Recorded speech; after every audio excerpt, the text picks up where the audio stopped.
We are live from the Russell Rotunda on Capitol Hill. Obviously, the big story tonight is President Obama's State of the Union message. And the key issue for all Americans right now is jobs and the economy. Here's the question. Will President Obama give us a true tax-cutting, smaller government message, which would be pro-growth for Wall Street, for Main Street, and around the world? Or might he engage in bank bashing and class warfare, trying to assuage the left wing of his party? Tomorrow, the stock market is going to vote on this evening's State of the Union message. With us now, the chairman of the House Republican Conference, Indiana, Congressman Mike Pence. He wrote a Wall Street, no, that's wrong. It was Paul Ryan from Wisconsin who wrote the Wall Street Journal article. I beg your pardon. I don't need the teleprompter. Let me get rid of it. Paul Ryan wrote a great piece in the Wall Street Journal. There's a tear sheet. We put it up on the screen. Mike Pence, Man of the Year, Conservative of the Year from the great state of Indiana. All right. Gentlemen, let me just get your lay of the land before we dig into some of Paul's ideas. Mike Pence, what are you expecting to hear tonight? In all seriousness, is Mr. Obama changing his stripes? Did the Scott Brown election in Massachusetts change his stripes? The media, I'm hearing all about pushing reset buttons. I'm not sure what that means. Well, I think, I don't know what I expect to hear. Quite frankly, what the frustrated part of House Republicans might expect to hear is more of the same. A president talking about the problem with lobbyists when, frankly, he's negotiated a government takeover of health care behind closed doors with lobbyists and special interests in the room. Might talk about changing Washington as though his party wasn't in control of the House and the Senate and the White House. What I hope we hear, Larry, is some evidence that this president and this administration are hearing the voice of the American people. The American people are bone tired of the borrowing, the spending, the bailouts, the takeovers, and I hope the president reflects that he's sincerely hearing the voice of the American people, sets aside these big government schemes, and focuses on fiscal discipline and the kind of pro-growth policies that will really get the economy moving. Just one more before I get to Paul.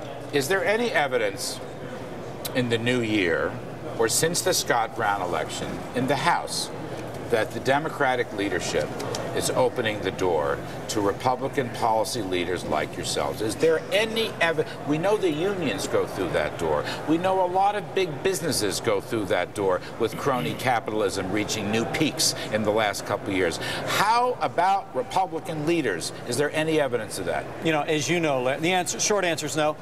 As you know, Republicans offered our own economic stimulus bill. We offered the budget proposal alternative to their runaway spending budget. We had an all-of-the-above energy bill. We had an alternative on health care.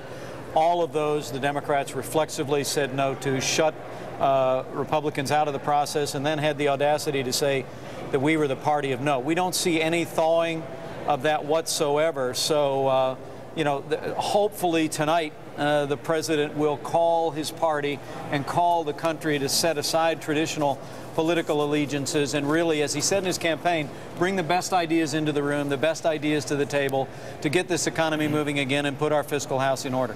Paul Ryan, in relation to your great op-ed piece, A GOP Roadmap for America's Future, you talk about broad-based pro-growth tax reform. Right. You talk about true entitlement reforms. Right. You talk about smaller government. You talk about reducing the government's role in our society and allowing for private entrepreneurs and innovators. This business that I read about in all the papers today in New York and Washington is that Mr. Obama is moving to the center. That means he's moving to Paul Ryan. But I want to ask you if there's any truth to that at all, or is it just rhetoric see no evidence and a little to bit that of shoe effect. polish? I think if the president's consistent, what you're going to have is rhetoric that will sound good and the substance will be the same.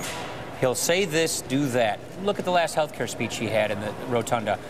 He basically said, we're going to do medical liability reform. What the reform he talked about was actually contrary to medical liability reform, but it gave him a half hour to talk about medical liability reform. I think what you'll do is just enough policy so that you can launch into a rhetorical, vignette on saying the things that we in America want to hear him say, but then still rushing through this agenda through Congress. The health care takeover, the big debt. Is health care debt? Is Obamacare debt?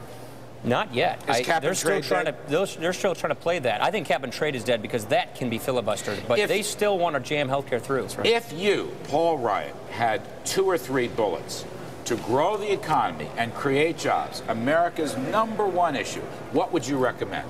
No tax rate increases in 2011. Right. Drop the corporate rate at least down to 25 and the top marginal rate down to 25.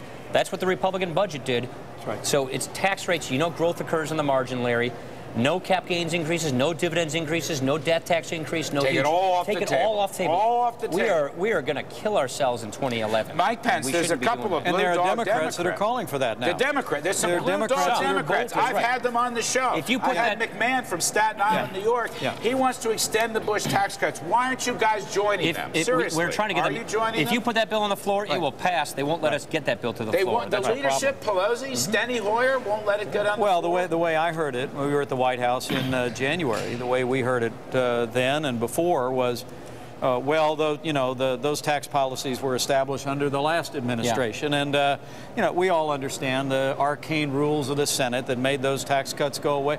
But what we've got to do is what's in the best interest of the country. The last thing you want to do during the worst recession in 25 years is raise taxes. And to Paul's point, the president ought to say tonight, I'm setting aside the government takeover of health care, I'm setting aside the national energy tax and the cap and trade, and send me a bill and I'll make sure that the Bush tax cuts don't go away. And even though we believe these tax rate cuts will be pro-growth policy, will grow the economy, we still want to cut spending and more than pay for that, and reduce the deficit and the debt. So we can give you any level of detail you like on how to restore growth to this economy. But they're not letting you in the door. They're not letting you in the room. That's extraordinary. Here's the problem, Larry.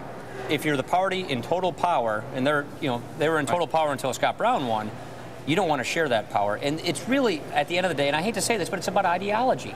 They fully feel that they have this first chance in their lifetimes to push this ideology through, and that's basically what they're doing. Mike Pence, the producers are screaming at me. One lightning question. It's a bug that I have, and it comes from Scott Brown, but it also comes from being a New Yorker. When are we going to stop lawyering up terrorists and throwing them into military court where they belong? Well, let me tell you, I think if we don't stop before November of 2010, we're going to stop right after it. I believe Republicans are going to take back the Congress. We're going to put our national security first. We're going to stop treating terrorists like ordinary criminals. We're going to put our fiscal house in order and pursue the kind of pro-growth tax relief that always has and always will get this economy moving again. All right. Mike Pence of Indiana, Paul Ryan of Wisconsin, you're wonderful to share with us tonight. We appreciate it very much. I know you guys are busy.